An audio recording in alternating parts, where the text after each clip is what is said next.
أهلا وسهلا فيكم جميعا. أنا سماح وهذه قناتي. كيف حالكم؟ إن شاء الله تكونوا طيبين. طمنوني عنكم. إن شاء الله رمضان يكون كويس معاكم. اليوم قررنا أنا وزوجي نروح نجيب مقاضي رمضان. تأخرنا كتير عشان نجيبها. طبعا إحنا بنجيب مقاضي رمضان من مدينة تانية غير المدينة اللي إحنا عايشين فيها. إحنا المدينة اللي عايشين فيها تقريبا مدينة ما فيها محلات عربية ومغربية، دايما غالية يعني، فإحنا بنروح نجيبها مدينة تانية اللي هي أنتويرب. هناك في شارع يعني كله عرب، فبنروح نجيب مقاضي بشكل عام الشهر من هناك. المهم، فأخذنا قطار أنا وابني لأنه زوجي بيشتغل هناك، فهو قال إنه براحتنا يعني وقت ما إحنا نصحى ونخلص فروضنا ونخلص اللي علينا باليوم، ناخد نركب القطار ونوصل على سنتر المدينة.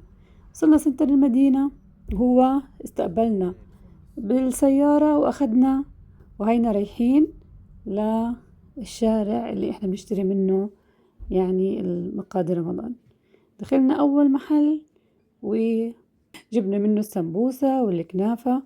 وهنا اللحوم بشكل عام طبعا بتكون مذبوحة ذبح إسلامي، وكمان في تنوع أكتر باللحوم، يعني في لحم الحبش، في أرانب، في المهم في تنوع أكتر من المحلات الموجودة عندنا في المدينة تبعتنا مول. هنا رحت كمان اشتريت ورق عنب، اشتريت دبس رمان، اشتريت فول، اشتريت علب القشطة، يعني كل الأشياء اللي أنا بحتاجها برمضان جبتها من هناك. هنا اكتشفت إنه في توفي أو كراميل لنسلة، شركة نسلة، غريب، المهم اشتريت منها. شوفوا هنا الشارع، يعني هنا عن جد أجواء رمضان، كله بيتحرك وبتسوق، وفي بسطات برا والخضار برا. يعني في المدينة اللي أنا عايشة فيها ما فيها زي كده، يعني هو محل سوري واحد محافظ على كم غرض قدام الباب بسيط جدا وبس. بس هنا ما شاء الله أنتويرب يعني بتحس بأجواء عربية ورمضانية مزبوط. شوفوا كمية الفواكه وكمية الخضار ما شاء الله. هنا في محل بيبيع فوانيس رمضان وأنوار رمضان، أشياء حلوة.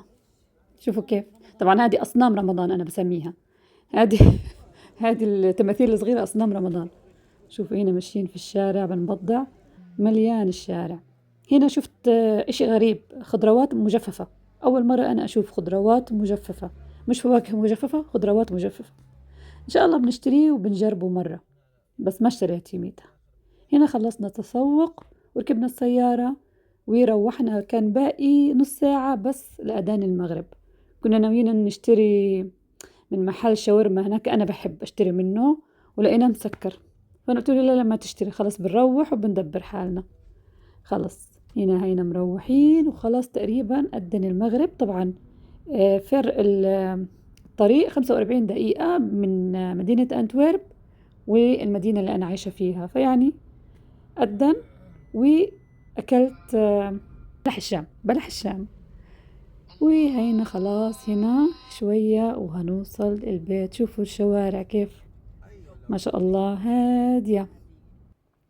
هنا لما أنا وصلت عرفت إنه طلبية شي إن، فرحت جبتها. سبحان الله صدفة اليوم إنه نروح نتسوق للأكل وتجيني طلبيتين. هذا يوم التسوق العالمي. جتني وصلت طلبية شي إن، ووصلت في الصبح طلبية أنا كنت طالبة لعبة أنا حباها اسمها ديكست. كتير حلوة صراحة. هذه اللعبة لعبتها في المدرسة، يعني الأبلة لعبتنا إياها، المدرسة تبعت الهولندي لعبتنا إياها، فأنا حبيتها فاشتريتها. وصلتني في هذا اليوم، وهي هنا الطلبية كمان وصلتني.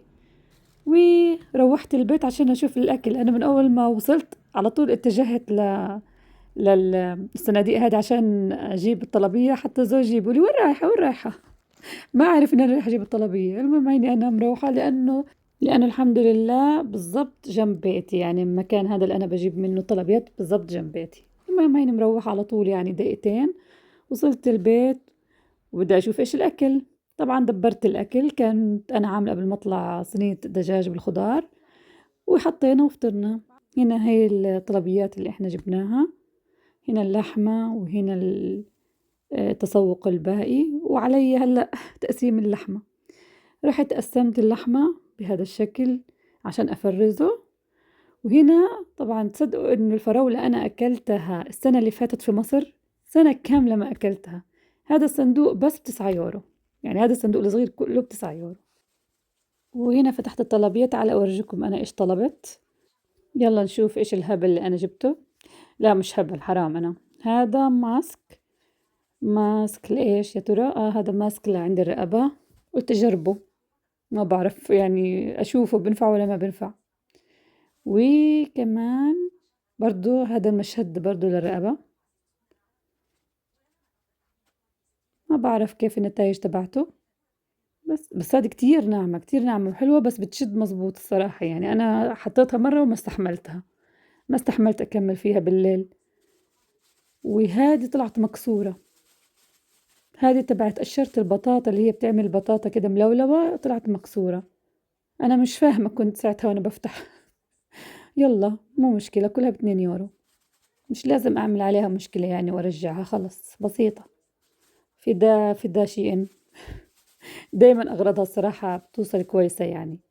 وهنا اللي هو الماسك تحت العين، شرائح اللي بتتحط تحت العين. وهذا ماسك للوجه اللي بتقبع قبع كده يعني، هذا زوجي بحبه فأنا جبته. أنا ما بحبه، بس زوجي بحب إنه يتحط حاجة كده وتقبع. وهذا قميص عجبني، بس طلع شفاف شوي، أنا جبته حجاب بس حسيته براري، مو مشكلة بس هو حلو صراحة. وبس أظن خلصت كده الطلبية، يعني شو بسيطة، يعني طلبية بسيطة. وبعد ما خلصت كل اللي علي فتحت العوامة وبلح الشام وأكلت نصها تقريبا، لأنه الصراحة ما بنشتري منها كتير. وفتحنا مسلسلنا وخلصنا كده اليوم. بتمنى الفيديو يكون عجبكم، لو عجبكم لا تنسوا تشتركوا بالقناة وتحطوا اللايك والشير والسبسكرايب. ومع السلامة، أشوفكم إن شاء الله بالفيديو الجاي. مع السلامة.